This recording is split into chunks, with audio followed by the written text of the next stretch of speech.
Hello, everyone. We're coming to the end of nouns and relative pronouns and all.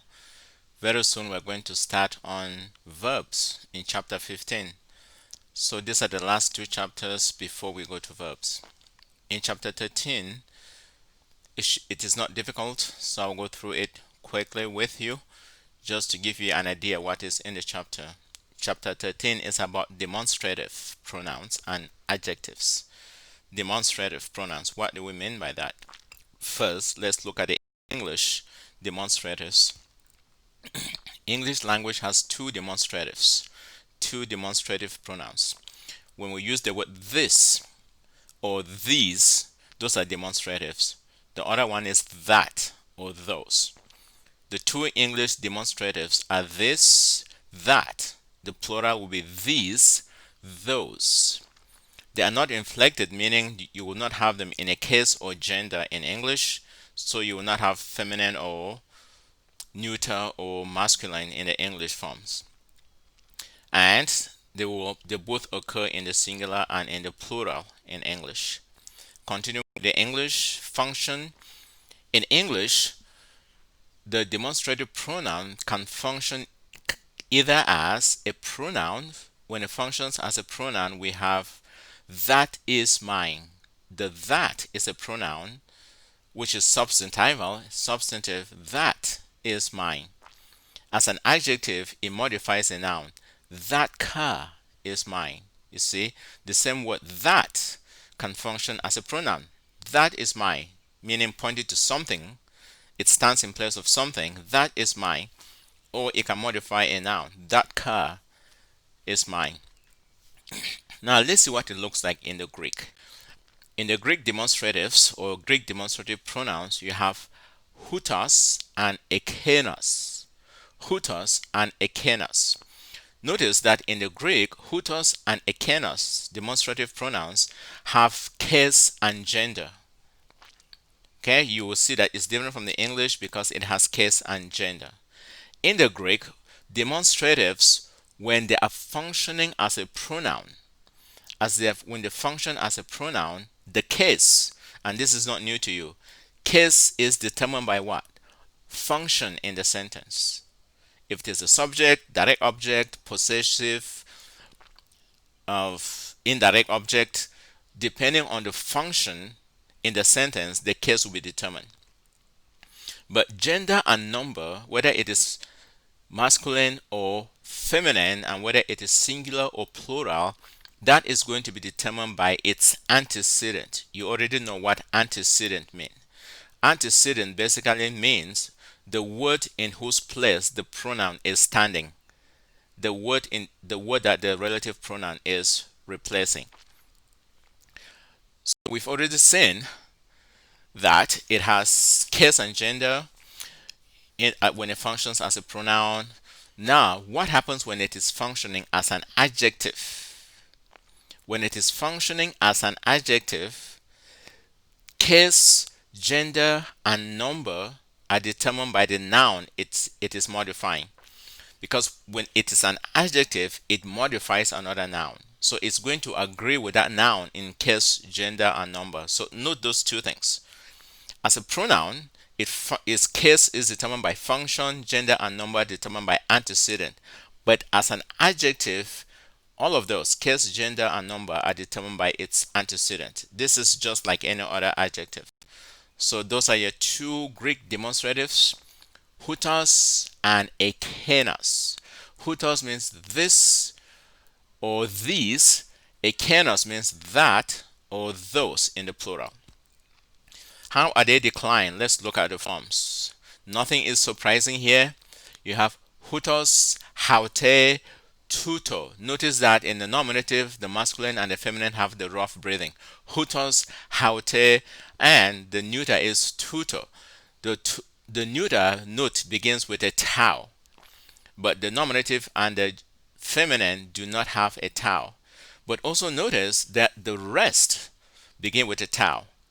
You have hutos, haute, tuto, tuto, tutu, tutes, tautes, tutu, tauto, taute, tuto, tauton, tauten, tuto. And this is the plural form, just like any other adjective, as we have been declining. And this follows the 2-1-2 pattern. Okay, there's nothing new here. As you've done 2-1-2 masculine, feminine, neuter nouns, you decline them the same way. And now this is the other demonstrative, meaning that. Okay, you have ekenos, ekene, ekenu, ekeno, ekenu, ekenes, ekenu, ekeno, ekene, ekenu, ekenon, ekenen, ekeno. That is the singular. Masculine, feminine, neuter. That is the 2-1-2 pattern. In the plural, you have ekenoi, ekenai, ekena, and then you have the rest of the forms that follow the same pattern as regular 2-1-2 adjectives or nouns. When it comes to translation, then you need to pay attention on how to translate this. So, when a demonstrative pronoun is functioning as a pronoun, meaning it is functioning just as a noun, it is standing by itself, okay? It's functioning as a pronoun like hutos. When it stands by itself, functioning as a pronoun, you translate it this, and you add some words. You include this man or this one, masculine. So this one or this man. Ekenai, that's feminine nominative plural. You will say those, since it's feminine, you will say those women or those ones, but those women. Okay. So, but if this just a personal pronoun, you can say this one. Okay, just as I have said earlier. For example, let's look at personal pronoun use of hutos in this sentence.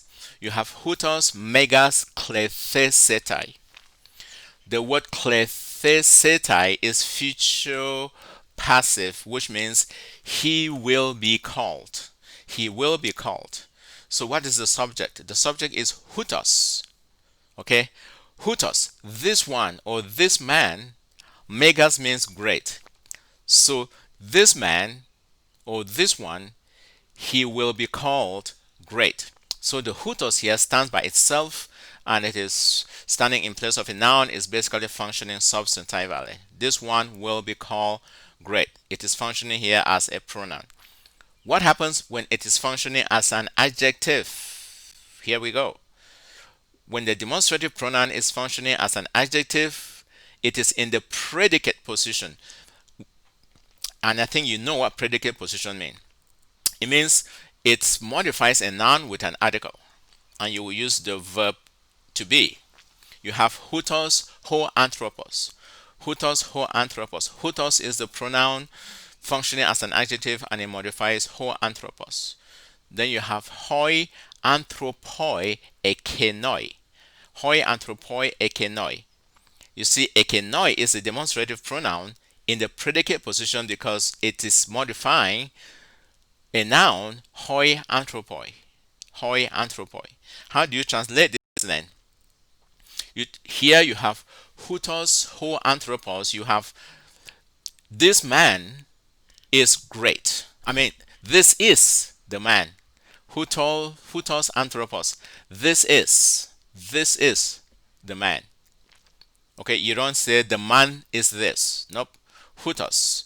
This is the man, because hutos is modifying ho anthropos. It's modifying a noun with an article. Then hoi anthropoi ekenoi. How would you translate that? Ekenoi is modifying hoi anthropoi. And hoi anthropoi means men. Men. The men. You will say ekenoi. Those are the men. So that's what we mean by it is in the predicate position. Okay, hope you understand that. That is the most important thing. But here are a few things. One case that you've not learned, just to keep in mind, is called vocative. A vocative definition is a direct address. Direct address. You will come up in a text, you will just see a word like Kyrie, which means Lord. It's a direct address.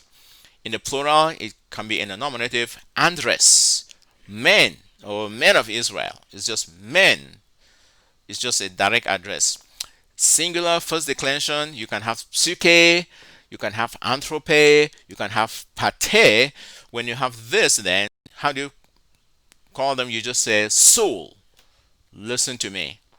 Anthrope, man, what are you doing? Pater, father, hear us. That's a vocative case, and there's not much more to say about that. In summary, hutos, this in the plural, this, and ekenos, that, or in the plural, those. Those are your two Greek demonstrative pronouns. When it functions as a pronoun, the case is determined by its function. Gender and number is determined by antecedent. When it functions as an adjective, CNG, case, number, and gender is determined by the noun it is modifying, and it will be in the predicate position, which means you use the verb to be, is, to translate it.